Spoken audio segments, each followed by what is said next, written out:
We still are the Bluecoats drum bugle corps, and I feel like it's cool to make sure that we have something of ourselves reflected in that. I really want to lean into things that feel like the next step.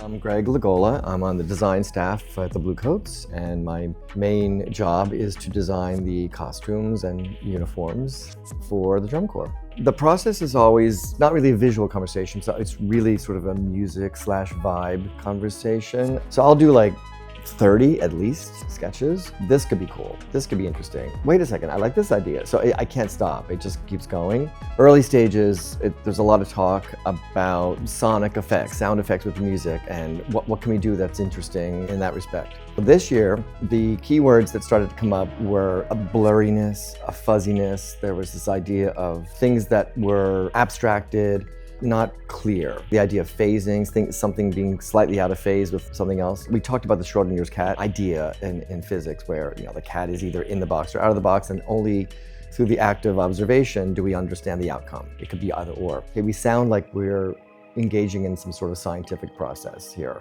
right? And that's sort of where I got to the lab coat idea. I thought I need something else visually. I need a mark. The idea of pixelations came. I had enough information from that point on.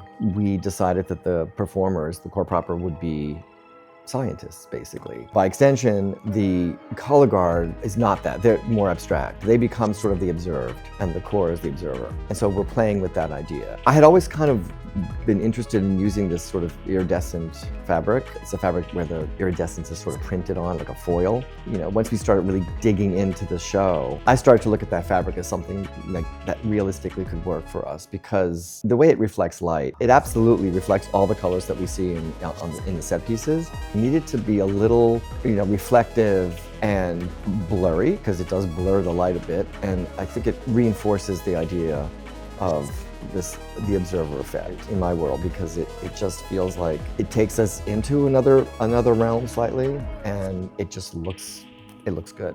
I love traditional uniforms. I do. I love them all as a piece of sort of history and art, right? Maybe there's a way to sort of like marry these two concepts together.